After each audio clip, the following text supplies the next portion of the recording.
Well, hello and welcome to Sunday Morning Coffee with Dr. Childress here.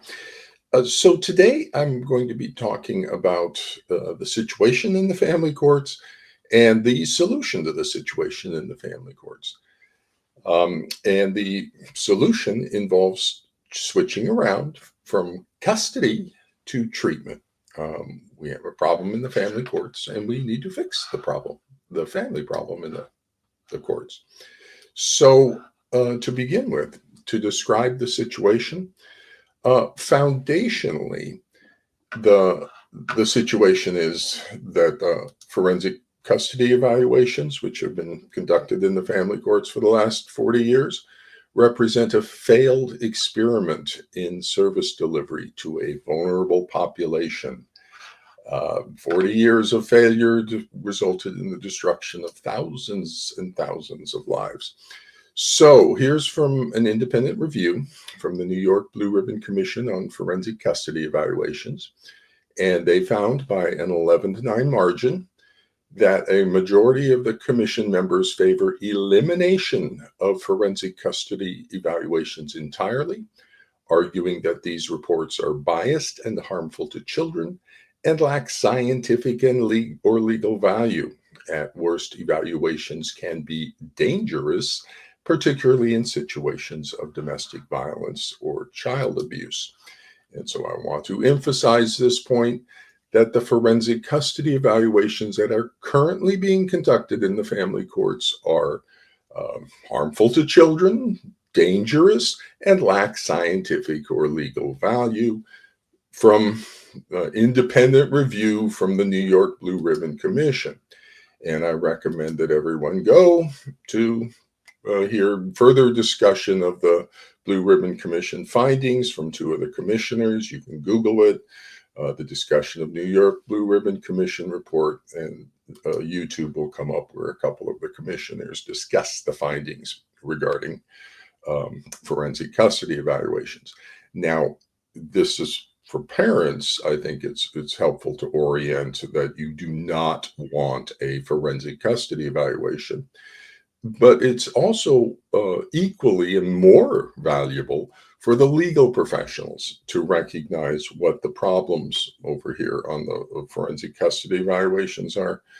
That that these are the two, I think two attorneys who are commissioners discussing a lot of the problems with forensic custody evaluations from a legal perspective as well as from just an accuracy perspective on things.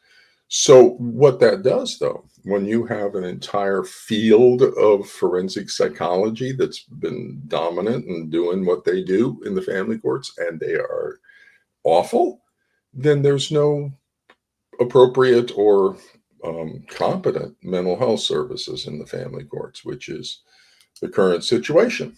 We don't have competent mental health services in the family courts. So what needs to happen is we need to switch back to clinical psychology. We need to get clinical psychology back in the family courts. If we're going to eliminate forensic custody evaluations, we need to get clinical psychology back. Otherwise, there's no mental health services in the family courts. So clinical psychology is treatment, not custody. And we went on the wrong path early on when we got these forensic custody evaluators, and they just started making up their own stuff, got us on the wrong path. The healthcare system deals with pathology. The legal system deals with crimes.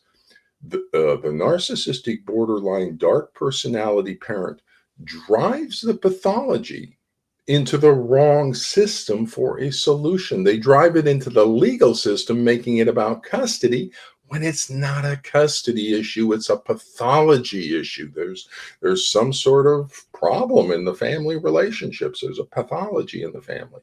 It needs to be in the healthcare system, not the legal system. And that's a manipulative thing by the narcissistic borderline parent to drive it into the legal system, make it the wrong system because it's impossible to get a solution to a pathology from the wrong system, from the legal system. So no matter what solution is provided by the legal system, it's going to be a wrong solution for pathology. Does that make sense? It's like driving a legal problem into the healthcare system and asking doctors to make decisions about contract law or something. You're going to get bad decisions from the doctors because it's a wrong system to handle legal issues. We need to get the proper system to handle the proper issue. Courts decide on custody. Doctors should not be deciding on custody. In the absence of child abuse, parents have the right to parent according to their cultural values, personal values, religious values. In the absence of child abuse, each parent should have as much time and involvement with the child as possible. And in the absence of child abuse, to restrict either parent's time and involvement with their child is going to damage that child's attachment bond to that parent, thereby harming the child and harming the parent. Doctors do no harm. So doctors need to stay away from custody decisions. If there's no child abuse, doctors don't have an opinion. Fix whatever problem there is, but if there's no child abuse, each parent should have as much time and involvement with the child as possible. The question for the doctors is there child abuse? And that's the important, relevant question in the family courts that the doctors are not giving it any answer to. And we need to start giving the courts that answer because we need a treatment plan for one thing or the other. So that's the issue here. When the pathological parent puts it in the legal system, because that's not the system to solve it. It takes huge delays, it's expensive, and there's no treatment. Judges don't diagnose pathology. Judges don't treat pathology. So what's it doing in the legal system? We got to get this back out to the healthcare system. So the system or the solution from clinical psychology. So as I come back, I'm bringing clinical psychology back. Here's the situation. You need treatment. Okay, so you need to fix the problem. You need treatment to fix the problem. You have a problem, the pathology in the family, you have a problem. You need to fix the problem. You need to fix the pathology in the family. In this case, it's an attachment pathology. It's a problem in love and bonding. So you have a problem in the family, love and bonding. You need to fix that problem. For that, you will need a treatment plan to fix the problem, to fix the pathology. Now, this is true throughout all of healthcare, including clinical psychology, which is embedded in healthcare. So you have a problem, pathology in your family, you're going to need a treatment plan to fix the problem.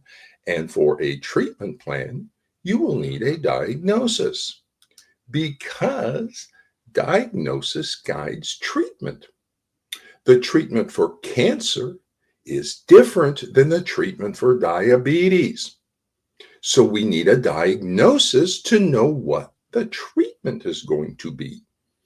The treatment for child abuse by the targeted parent is way different than the treatment for child abuse by the allied parent. In one case, we protect the child from one parent. In the other case, we protect the child from the other parent. We need to know which parent we are protecting the child from. So we need to know what is the diagnosis that's guiding our treatment plan. Are we treating cancer or diabetes? Okay, that's healthcare. You got a problem. We need a treatment plan to fix your problem. For the treatment plan, we're going to need a diagnosis about what's causing your problem so we know what we're going to do to fix your problem. So, the situation in the family courts from clinical psychology, this is a situation. It's a differential diagnosis. So we have two possible diagnostic considerations here. The first is that the targeted parent is abusing the child in some way, thereby creating the child's attachment pathology towards that parent. Because let me explain a little something about attachment pathology here. The attachment system is a motivational system, which means it always has a direction. Okay. It's not like a regulatory system goes up and down. Motivational systems, attachment, eating, pain, pleasure, sex, all the motivational systems have a direction towards them. And the attachment system always motivates towards bonding to the parent because the other motivational direction is death by starvation and predation. So, over millions of years of evolution, a very strong motivational system came developed to bond to the parent, motivates the child. So when we have a child who is rejecting a parent, who's switched and is trying to escape from a parent, that's what causes that. That's child abuse by that parent. So just the child's symptoms alone will make an accusation against the targeted parent of some sort of abusive range parenting. Now that parent says that's not true. Well, then we got a factitious disorder. So now we got both parents that are alleging some sort of child abuse on the child. And so we need to decide, on this. If we got a directional change in the child's bonding motivation, so they're trying to escape a parent and flee into a predator, then we're looking at child abuse range parenting. Either the targeted parent is abusing the child, creating an authentic attachment pathology, child abuse creating the pathology, or the allied parent is psychologically abusing the child by creating a factitious attachment pathology in the child and a shared induced persecutory delusion for secondary gain to the allied parent. Okay. And so the targeted parent is abusive, is what the child's symptoms and the allied parent, protective parent role is alleging, that there's some sort of abusive range parenting by the targeted parent. Now that parent says that's not true. Well, I got a factitious disorder being alleged by the targeted parent. They say, "Oh my gosh, I'm not, malevolently treating the child in some way." Okay, well, you're then saying that's kind of delusional. That we got a persecutory delusion in the child and shared with the other parent. So there's my differential diagnosis. Which one is it? I don't know yet. I got two people making allegations, each against the other. So here is the DSM-5 differential diagnosis out of clinical psychology for the courts, legal people, parents, everybody. This is the DSM-5 differential diagnosis from clinical psychology relative to what's going on in the family courts. Either the targeted parent is abusive, in which case is it child physical abuse, is it child sexual abuse, is it child neglect, or is it child psychological abuse? We need an answer to one of those. If the targeted parent is abusive, what's the abuse? If the targeted parent is not abusive, then the other is, what is the allied parent abusive? And that the DSM diagnosis there would be the delusional disorder, shared persecutory type, a factitious disorder imposed on another, a factitious attachment pathology for secondary gain. The secondary gain, by the way, pull this up. The secondary gain to the allied parent, there's like three primary ones. The first is manipulating the court's decisions on child custody. So you got dark personalities, Machiavellian manipulation.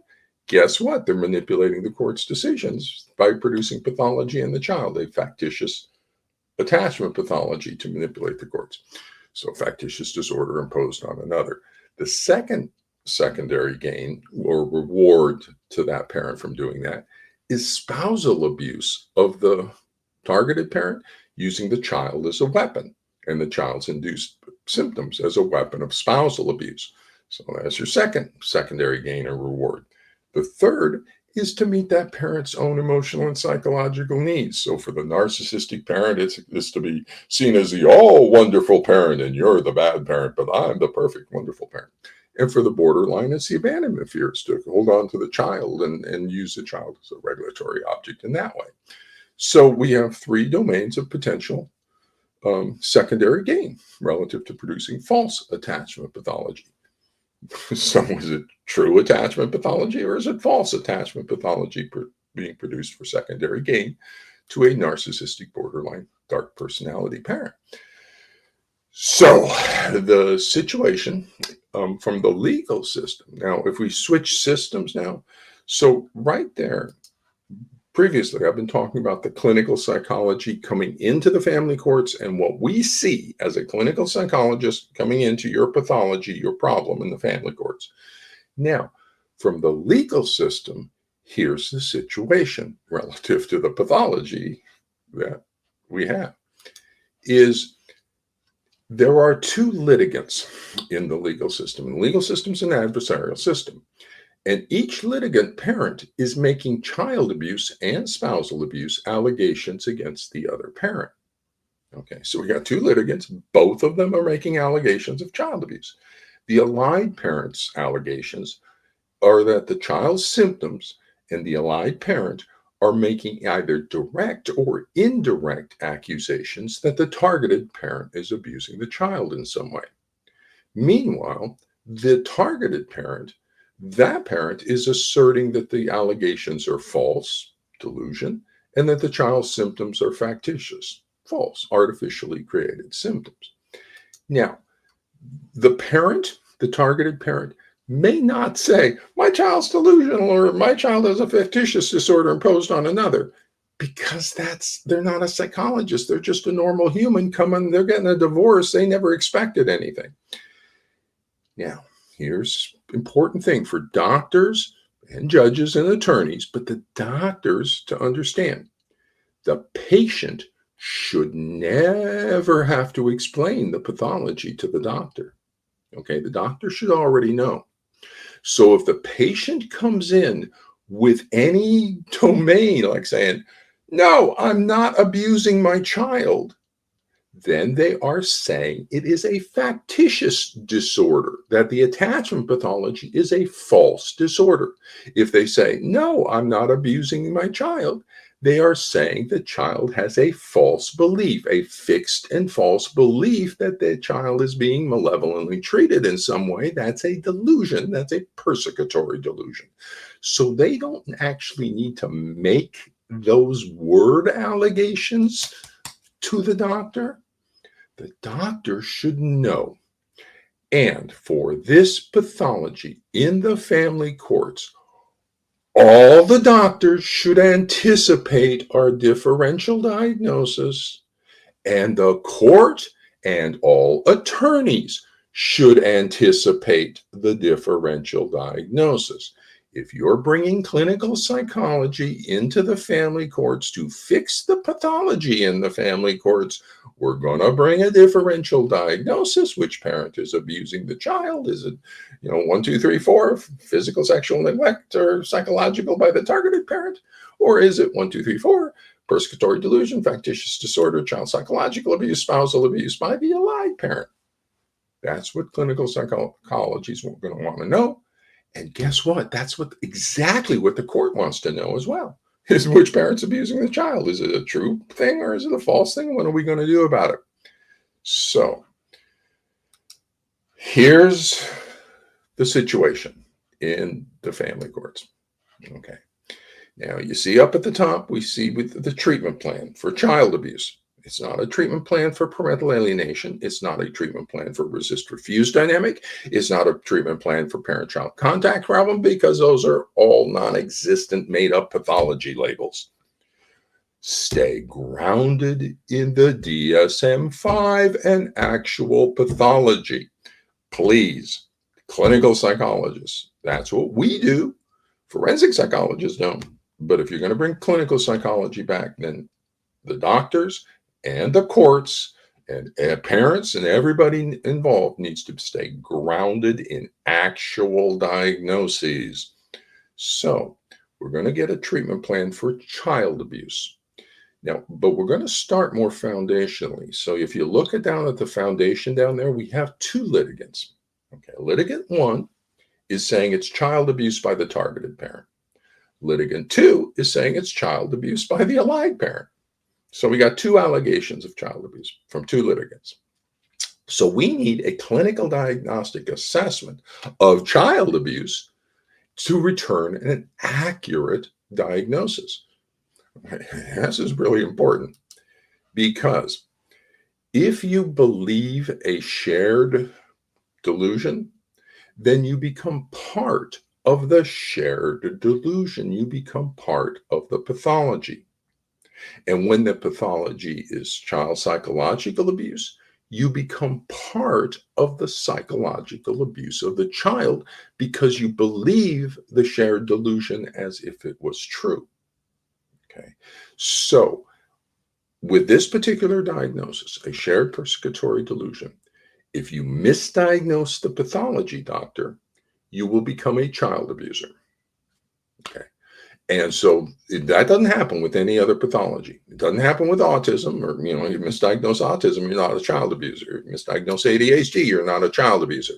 You misdiagnose this pathology, shared delusional disorder in the family courts, and you will be participating in the child abuse. So our diagnosis, it becomes really important. And we'll talk about that in a second.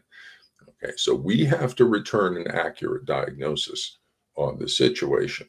But the decision of the court is going to have a tremendous impact on this child. So we need to get the court accurate information to reach a treatment plan to fix the child abuse.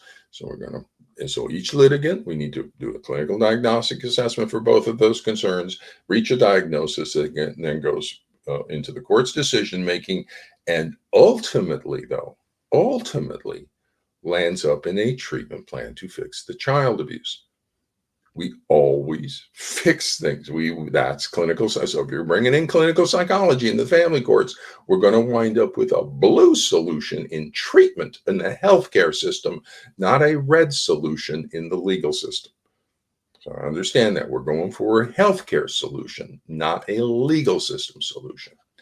So now for the courts, we know, because they're adversarial systems, that it will be a disputed diagnosis. We know that for a fact. So one litigant or the other will dispute the diagnosis, especially when the diagnosis is child abuse. Oh my goodness. Once you return that diagnosis, the other parent's going to dispute that and say, no. The appellate system in healthcare for a disputed diagnosis is second opinion.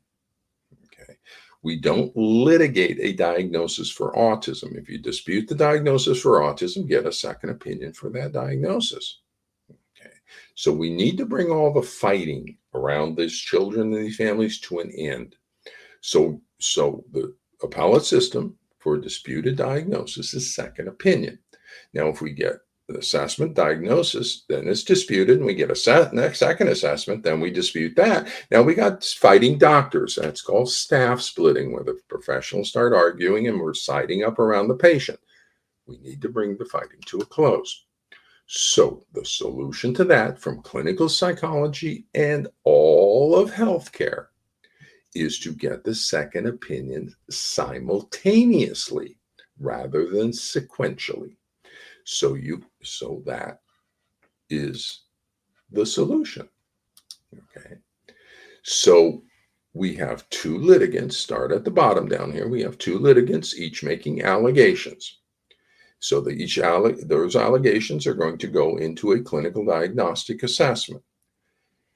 Now, because there are two litigants, each litigant should be allowed to appoint a second opinion consultant who can consult through telehealth on the primary clinician's clinical diagnostic assessment.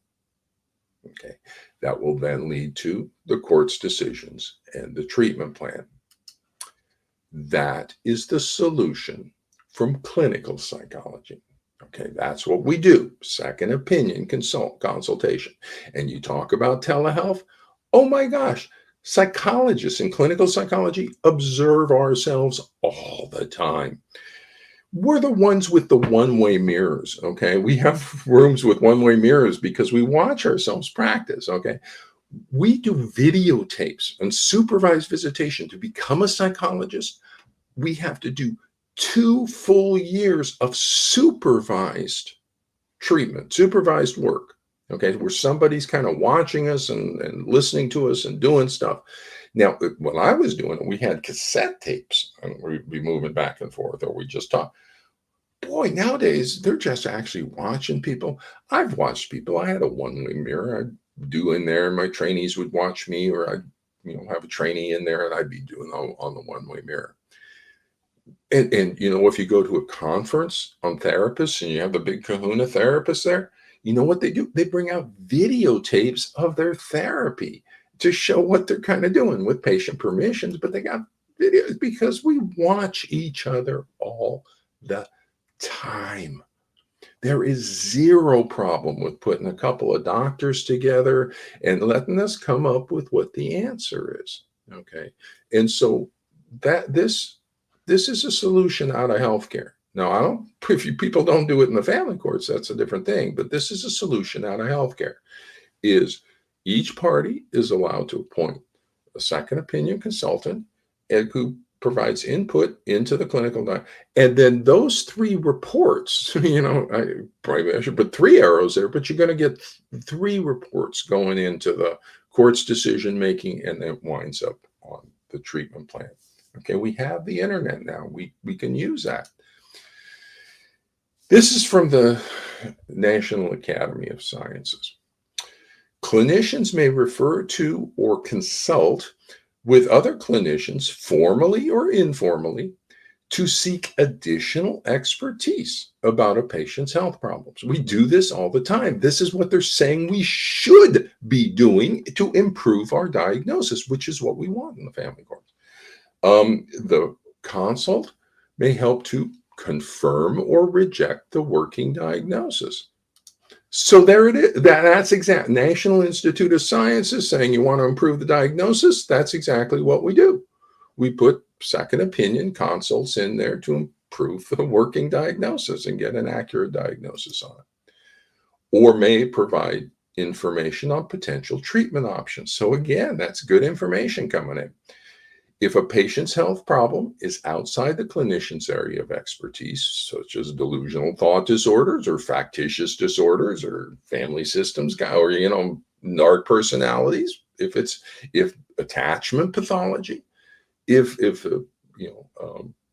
it's beyond the boundaries, the area of expertise, he or she can refer the patient to a clinician who holds more suitable expertise. Clinicians can also recommend that a patient seek a second opinion from another clinician to verify their impressions of an uncertain diagnosis, or if they believe that this would be helpful to the patient. You know how low that threshold is?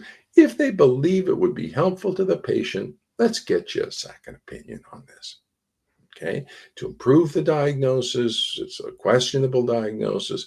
So, Your Honor, the legal system, judges, attorneys, this is what we need to do in the family courts. And attorneys, judges, people, you absolutely know that's true. Okay, we've got two litigants, both have rights. We need to get properly assessed to both litigants' concerns. There's going to be a disputed diagnosis, so let each litigant appoint their own second opinion. And let's get a diagnosis with confirming or dissenting second opinions. That's exactly what we do. Then we get those diagnoses and those treatment plans into the legal system. The court can make its decisions, and then we move into treatment. That's the solution. So, when possible child abuse is a considered diagnosis, which it is in the family courts, because both litigants are alleging child abuse by the other. So it's going to come back child abuse one way or the other. Okay. The returned diagnosis must be accurate 100% of the time. If we misdiagnose child abuse, the consequences are too devastating for the child. So our diagnosis must be accurate 100% of the time. How do we do that? Get second opinions on it. Get a third opinion on it if necessary. So in the legal system, we need to get a clinical diagnostic assessment, not a forensic custody evaluation. Number one, we need to get clinical psychology. We need to get treatment. We need to get a treatment healthcare solution, not a legal custody solution. So we need to get a diagnostic assessment to determine which parent is abusing the child. It's going to be a disputed diagnosis. We know that for a fact. So each party should be allowed to appoint a second opinion consultant in telehealth to consult on that opinion, that we then get that information into the court for its decision making. Okay. That's how we improve the diagnosis. That's how we get the court an accurate diagnosis for its decision making. So, to summarize, this is the situation. Okay. We need a treatment plan. We need a treatment plan for child abuse, and the court needs to make its decisions relative to custody and the child abuse concerns raised by the litigants. And this is coming out of the legal system, so the court has legitimate interest in getting the treatment plan, getting this fixed. So what the court's looking at is it has two litigants. Each litigant is making a child abuse and spousal abuse allegation against the other parent. Court judges are not authorized or licensed to make diagnoses. That's not the appropriate role for the court, nor does the court do treatment. And so the court does have parent patries over the child. It has an interest in that the child abuse and ends, and that we get effective treatment for the family. So the court, we need to request the parent. You will have, Your Honor, and this is stuff that's happening right now. Okay, this is my practice. Guess who's the second opinion consultant being appointed through telehealth? I've been on several cases appointed as the second opinion consultant on telehealth. So this is occurring right now. The litigant 2, okay, that is child abuse by the allied parent, is introducing a request for orders that the family get a clinical diagnostic assessment to the appropriate differential diagnosis of concern. Which parent's abusing the child? So we're getting requests for these orders. And then they're also requesting the second opinion opportunities for both parents. And the court is granting that because it's both reasonable and appropriate, and it's healthcare, and it's the right thing to do to get an accurate diagnosis. So that is currently occurring. So the courts will be receiving these sorts of orders or requests for orders from the litigants. So that's the situation. The solution then is to add a second opinion through telehealth on the clinical diagnostic assessment. And that is fair and it's balanced and it addresses everybody's concerns. Then we get the confirmed diagnosis going into the court. The court can then make its decisions, and then we can move into the treatment plan for child abuse. Now, an additional advantage, wonderful advantage from doing that, is that you have a diagnostic assessment that's going to move into treatment. Well, if you add the second opinions on the diagnostic assessment through telehealth, they are then also available as second opinions on the treatment going forward, and they were there at the initial diagnostic assessment. So let's say we have like maybe an unclear diagnosis on that initial diagnostic assessment. We go into something called a response to intervention. We say, okay, we gotta get a little bit more clarity right now, so we're going to do a little treatment, 6-8 weeks of treatment with this. And if we have the right diagnosis, it's going to fix it. If we misdiagnosed it, it's not, and we'll switch over to the other diagnosis. That's called a response to intervention, RTI. So we're gonna do that. Potentially sometimes response to intervention. Contingent visitation schedule might be something like that. So if you have that situation, that the assessment's kind of being extended a little bit into the treatment phase, well, then you also have the two expert consultants always available to the treatment provider if they want to get a little extra consult to confirm or disconfirm a diagnosis. Okay, so that you see this right here? That is another reason healthcare, clinical psychology uses this treatment consultation second opinion approach. The National Academy of Sciences recommends it because it improves the quality of healthcare being delivered to the patients. So with that, I'm going to wrap up my Sunday coffee talk for you guys out there. This is currently occurring. What I just described to you here, those court orders for the second opinions, is currently occurring, and I am, you know, this parent is on, or the targeted parent, litigant two, is offering me as the telehealth second opinion on this situation, and I'm getting pointed now. The other side can get their, second opinion. We'll have a 3-doctor collaboration on this situation. Now, the other feature to recognize about this is we might have false allegations of parental alienation, false allegations um, of factitious disorder. So that litigant one there may be true.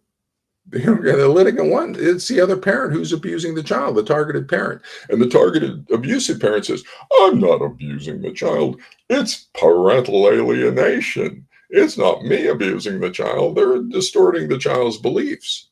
Okay. That's a total possibility.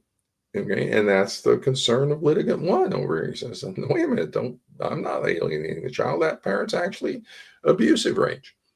Well, you know what? With this, what would happen in this situation?